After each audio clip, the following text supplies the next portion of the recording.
Aller à la salle, c'est la meilleure excuse pour ne rien faire de sa vie.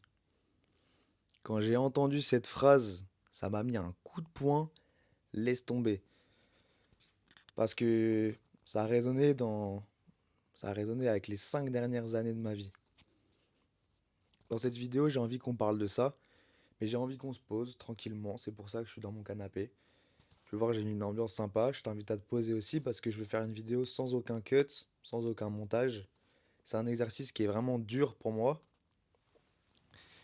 Mais on va faire ça ensemble et on va aller aborder justement plusieurs sujets liés à cette phrase. Moi, pour te raconter un petit peu mon histoire par rapport à ça et pourquoi ça me marque autant, cette phrase, c'est parce que pendant des années, j'ai repoussé en fait tout le travail que j'avais à faire sur plein d'aspects de ma vie en allant m'entraîner à la salle de sport. Et je pense que c'est même peut-être pareil avec d'autres sports, vous me direz. Enfin, s'il y a des gens qui regardent cette vidéo. Mais en fait, il y a 6 ans, moi j'ai commencé la salle de sport un petit peu par dépit parce que je faisais du basket à la base et je pouvais plus en faire parce que je suis allé en internat.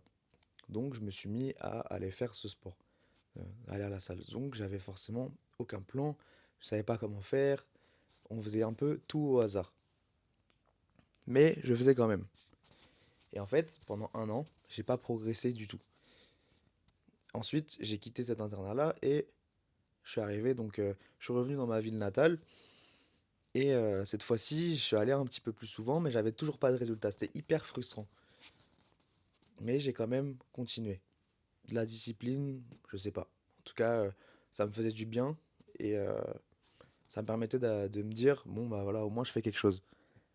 Et cette phrase-là, au moins je fais quelque chose, c'est un peu tout le problème.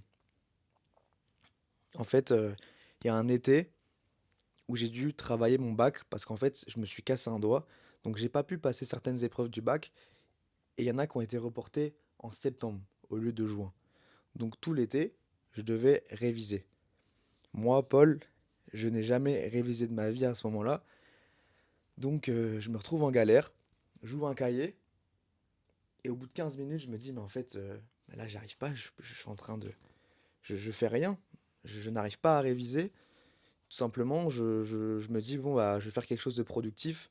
Je prenais mon vélo, j'allais à la salle de sport. Donc, cet été-là, j'ai dû m'entraîner peut-être 5-6 fois par semaine, facilement. Et en fait, c'est là que j'ai compris que ou si je n'adaptais pas les autres leviers de la vie, qui sont l'alimentation, la récupération, donc avec le sommeil, euh, l'aspect mental aussi, en fait, j'allais pas progresser. Donc je me suis mis à manger plus, à faire d'autres choix qui ont fait que j'ai progressé. Et c'est à partir de ce moment-là où j'ai eu un vrai physique. Mais par contre, cette boucle de j'essaie de travailler et je pars à la salle parce que j'arrive pas à travailler, ça, malheureusement, c'est resté. Et pas pour mon plus grand bonheur, parce qu'au fait, même aujourd'hui, ça c'était il y a 4 ans, même aujourd'hui, ça me pose problème quand j'essaie de travailler, par exemple, en vous faisant une petite vidéo pour vous expliquer un petit peu mes pensées, ma vision des choses. Là, pour te dire, j'ai essayé de tourner 3 fois un réel pour expliquer ce genre de choses. Mais en fait, le fait de scripter les choses, ça fait tout simplement que je parais pas naturel et j'arrive pas à exprimer mes idées correctement. Donc, d'ailleurs, si tu me vois regarder par ici, c'est tout simplement parce que j'ai un cahier sur lequel j'ai écrit un petit peu les points que je voulais aborder avec vous. Et en fait, cette phrase-là, c'est pas une attaque contre le sport réellement, mais vraiment contre l'illusion de progresser, l'illusion de faire quelque chose.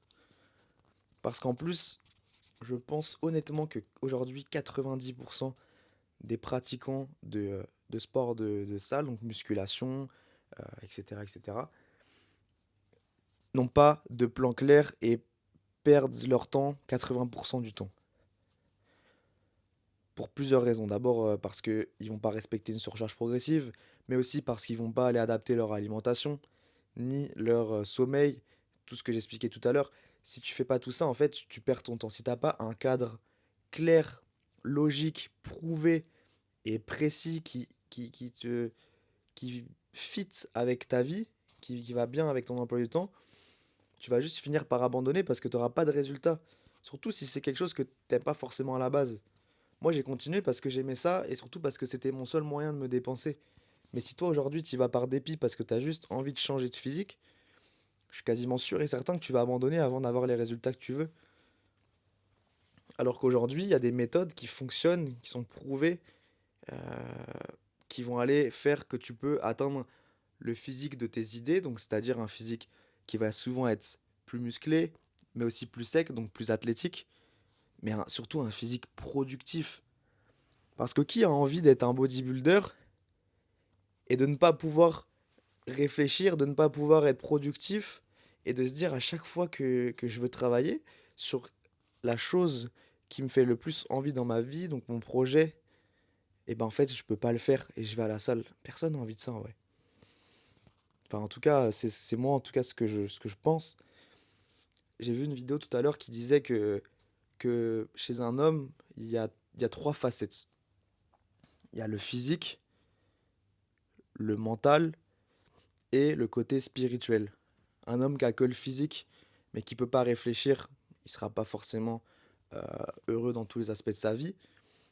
Un homme qui est un génie, mais qui ne peut pas se défendre et qui ne peut à peine vivre longtemps parce qu'en fait, il a une mauvaise hygiène de vie, pareil, ça sert pas à grand-chose. Et un homme spirituel qui est très connecté avec peu importe ce que c'est, mais qui derrière bah, n'a pas d'argent pour vivre, par exemple, c'est pareil, ça marche pas. Donc en fait, je pense vraiment qu'avoir un plan qui est adapté, qui est construit pour toi et qui te permet en plus d'être productif sur le reste, c'est vraiment aujourd'hui un indispensable. Et je dis pas ça parce que je suis en train de monter une structure de transformation physique qui permet justement de faire ça, hein. Mais c'est vraiment la vision que j'ai. En fait, pour vous dire, avant j'ai fait plusieurs autres choses à côté de mes études pour essayer de gagner un peu d'argent. J'ai essayé de faire un petit peu d'achat-revente de vêtements. Ça marchait, mais ça me plaisait pas vraiment. J'ai essayé de faire un petit peu de trading. J'étais sur les marchés financiers, pareil, ça me plaisait pas vraiment. Alors que là, on touche à un sujet qui me passionne. En fait, pour vous expliquer, il y a quelques mois, avec mon ami avec qui justement j'ai commencé la salle à l'internat, on a commencé à parler ensemble et à se dire, bon, voilà, on est vraiment complémentaires sur ces sujets-là. Lui est coach diplômé de STAPS. Moi, j'ai vraiment une expérience avec la nutrition, les habitudes de vie. J'ai lu plein de livres là-dessus, notamment celui de Charles Duhigg, Le pouvoir des habitudes, que je vous conseille de lire, qui a changé ma vie. En fait, on est complémentaires là-dessus et on s'est dit, on va monter la meilleure structure de transformation physique sur le marché français. Et c'est ce qu'on est en train de faire. Et d'ailleurs, les résultats qu'on a avec les premiers clients qu'on a pu prendre, ils sont vraiment extraordinaires. Et ça me remplit de joie quand je vois tout ça. Donc c'est vraiment un kiff. Et donc c'est vraiment un sujet qui est différent parce qu'en fait, on en apprend sur nous-mêmes en même temps qu'on essaye d'apprendre aux clients, aux membres de l'accompagnement, comment est-ce que eux ils peuvent faire. Parce qu'on n'est jamais parfait sur ce sujet-là. Là, par exemple, j'ai quelqu'un avec qui je parle très souvent, un consultant, comme on pourrait appeler, qui lui, justement, a un projet qui fonctionne bien, il aide justement des personnes à aller accélérer leur projet pour gagner leur vie, pour gagner mieux leur vie, par exemple, de l'entrepreneuriat. Et lui, il était sportif de haut niveau, escrimeur. D'ailleurs, Baptiste, si tu passes par là. Et en fait, ça m'a fait réfléchir parce que ce mec-là, il avait la discipline.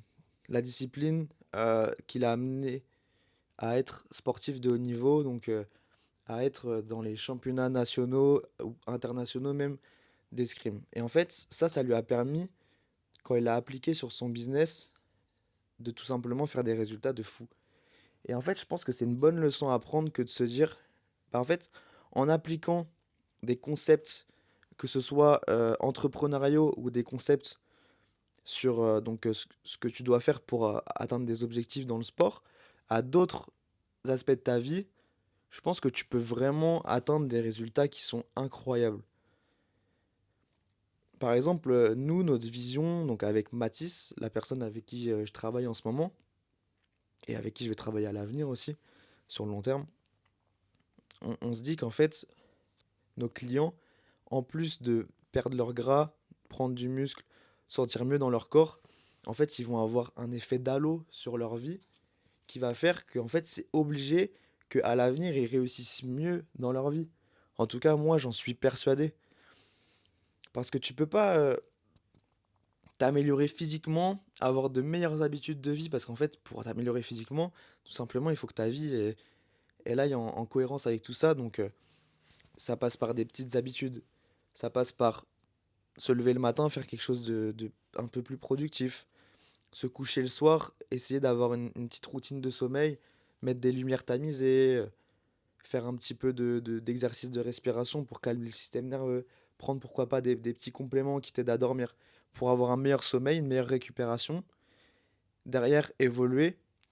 En fait, il n'y a pas un monde où tu vas pas ne pas réussir dans tes projets si tu as un physique qui suit tes idées et tes habitudes. Parce qu'en fait, avec toutes ces habitudes de vie qu'on met en place sur 6 mois, bah, en fait, tu es obligé de changer mentalement, physiquement et de réussir. Bon, excusez-moi, je tourne un petit peu en boucle, mais en fait, ouais, je vais regarder juste le mécanisme psychologique, c'est ça en fait. C'est de la procrastination en fait qui est socialement aussi acceptable. C'est ça que je voulais dire.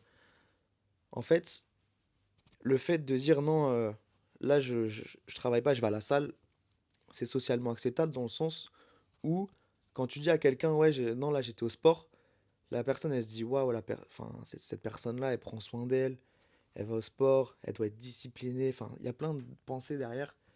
Et les gens se disent que c'est bien, alors qu'en fait si ça devient ton identité, pour moi t'as loupé un truc mais évident, tu vois. Après je juge pas du tout les personnes qui en font leur identité, hein. Et il y en a beaucoup qui sont épanouis grâce à ça, mais en fait, là, je parle pour la majorité des gens, des personnes lambda, on va dire, avec un travail classique, ou alors quand t'es cadre, quand t'es chercheur, quand t'es vendeur, peu importe. En fait, t'as juste pas envie de faire de ça ton identité, mais t'as quand même envie d'évoluer, d'avoir un bon physique, de te plaire à toi-même. Et en fait, ça développe aussi une certaine confiance en soi, etc. Donc c'est facile de tomber pour moi dans ce piège-là. Et ça peut amener à un double échec. Moi, par exemple, si j'avais continué à faire la même chose, déjà, je serais pas ici en train de vous parler. Parce que là, ce matin, je devais m'entraîner et je me suis forcé à rester là pour tourner cette foutue vidéo. En fait, tout simplement, j'ai eu un double échec si j'avais cédé et que j'étais allé au sport. Parce que, tout simplement, j'aurais eu l'impression d'avancer, mais ça n'aurait pas été le cas du tout. Donc j'aurais été au sport, mais en étant en train de penser à autre chose. Donc j'aurais sûrement moins bien fait tout ça, parce qu'en fait, il y a aussi quelque chose qui est important, c'est la connexion neuronale que tu as avec tes muscles, le fait de pouvoir ressentir quand tu fais un exercice, qui est très très important pour moi. Donc en fait, si j'étais là-bas et que je pensais à autre chose, et que en plus j'étais en train de perdre du temps et de ne pas faire cette vidéo, bah, j'aurais eu un double échec. Et à la fin de la journée, quand tu regardes ce que tu as fait, et bah, en fait, tu te rends compte que t'as pas du tout avancé vers la direction que tu voulais. Et ça, je trouve vraiment que c'est quelque chose qui est dommage, quoi. Alors qu'aujourd'hui, on peut se servir de notre physique comme un outil, euh, un outil qui nous permet justement de renvoyer la confiance en soi pour aller au mieux sur nos objectifs. Si ton objectif, c'est de, je sais pas moi, donner une conférence devant 50 personnes, mec, à qui est-ce que je vais conseiller? Enfin, non, c'est pas ça. Il n'y a pas un monde, il n'y a pas une personne pour qui je vois que je pourrais voir que se transformer physiquement ne va pas t'aider, par exemple, pour donner une conférence à plusieurs personnes, pour parler en public. Il n'y a pas une personne. à qui je pourrais dire: «Non, ça t'aidera pas d'avoir un meilleur physique pour, aller, je sais pas moi, pour avoir une promotion». Parler à ton boss, lui dire: «Bah écoute, là, je fais du bon travail, j'ai besoin enfin, je veux une promotion, je veux que mon travail soit mieux rémunéré, soit mieux mis en valeur et cetera». Je vois pas, en fait, une seule catégorie de personnes pour qui, ce serait pas mieux, tout simplement. C'est ça vers quoi je voulais en venir. Donc, pour des petits conseils pratiques, parce que là, je dis beaucoup de théorique, mais en vrai, j'ai pas dit beaucoup de pratique. Il y a beaucoup de personnes, par exemple, en ce moment, je suis dans une formation. Je suis dans une formation en réel parce que j'ai pas fini mes études. Je suis dans une formation et il y a beaucoup de personnes dans ma formation qui savent qu'on est en train de construire la meilleure structure de transformation physique française. Donc, ils me posent la question forcément: «Paul, comment est-ce que je peux perdre du poids? Paul, comment est-ce que je peux être plus musclé?» Donc, je vais essayer de résumer un petit peu comment est-ce que tu peux faire justement avec des conseils simples et sans avoir de suivi de ma part, progresser toi de ton côté. Je pense que la première étape, c'est de manger plus et mieux. Manger plus parce qu'en fait, si tu veux que ce soit perdre du poids ou prendre du muscle, tu as besoin d'apporter de l'énergie nécessaire à ton corps pour aller faire cette transformation. Ton corps, si tu lui donnes pas assez d'énergie, il va aller la puiser quelque part et quand il va aller la puiser, il va aller la puiser autant dans ton gras que dans tes muscles. Donc en fait, si aujourd'hui tu pèses 70 kilos et que tu veux peser 60 kilos, tu peux perdre ces 10 kilos là en faisant un gros déficit calorique, en donnant pas assez à manger à ton corps, mais tu vas juste perdre 5 kilos de gras, 5 kilos de muscle. Enfin, c'est pas une science exacte, mais c'est sûr et certain qu'il va les puiser dans les muscles. Et derrière, ton corps il va être en mode survie, donc en fait, quand tu vas vouloir remanger juste après, enfin remanger plus ou remanger, peu importe, ton corps il va tout restocker et là il va stocker que sous forme de gras. Donc en fait, tu vas juste devenir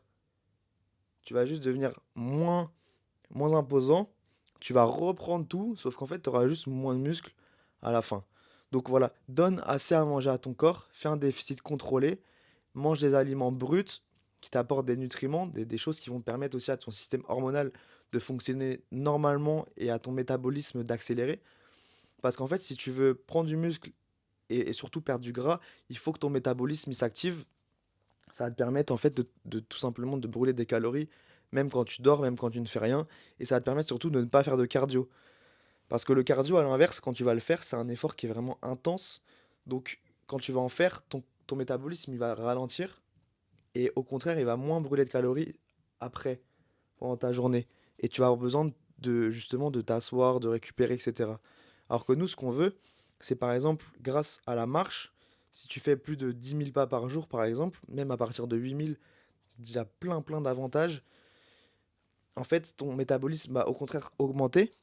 Tu n'auras pas fait des efforts qui sont intenses, donc en fait, tu ne seras pas fatigué, et surtout le reste de ta journée, tu vas être plus actif, et au final, à la fin du compte, le mec qui aura marché comparé au mec qui aura fait du cardio, il aura beaucoup plus brûlé de calories à la fin de la semaine, tu vois. Donc il y a ça. Si tu veux perdre du gras, il faut être en déficit calorique. Donc fais un déficit de grand maximum 20%. Si tu es à 2000 calories, bah, par exemple, tu enlèves 400 calories. Ça, c'est le grand maximum, sinon tu vas le payer. Sur, parce qu'en fait, il faut que tu te dises que cette énergie-là, ton corps, il va aller la chercher quelque part. Et donc, quand tu voudras t'entraîner, par exemple, la prochaine fois, il va te le faire payer. Tu seras vraiment pas du tout bien. Tu seras fatigué, etc. Tu dormiras moins bien. Il n'y a que des désavantages à faire ça. Donc, au contraire, mange plus, dépense-toi plus. Dépense-toi plus grâce à la marche. Dépense-toi plus en étant moins sédentaire. Tu peux t'acheter par exemple un tapis de marche. J'ai un client là qui a acheté un tapis de marche avec un bureau qui se surélève. Et en fait, il est passé de 6 000 à 10 000 pas de moyenne. Là, ça fait un mois qu'il est avec nous. Il a déjà perdu 2 kilos et il se sent trop bien. Il se sent pas fatigué, il se sent motivé, il se sent en forme, etc. Donc ça, c'est le top. Voilà, fais plus de pas, mange mieux et plus. Prépare tes repas en avance. Si tu connais ton objectif de calories, prépare tes repas à l'avance, ça va t'éviter toute, erreur, en fait. Ça va t'éviter tout craquage. Si par exemple tu dois manger 2500 calories, bah si tu as fait tous tes repas en avance de ta semaine, par exemple, ou même juste le midi, ça t'évite déjà de perdre du temps à cuisiner tous les jours, enfin, pour chaque repas. Et en plus de ça, tu vas être sûr et certain d'atteindre ton quota chaque jour. Parce que ce que tu as préparé, tu le contrôles. Ce que tu ne prépares pas, tu comptes sur ta motivation et sur tes émotions du moment pour faire ou non les choses. Sauf que ça, c'est hyper dangereux en fait. Tu perds vraiment du contrôle en faisant ça. Donc, manger mieux et manger plus.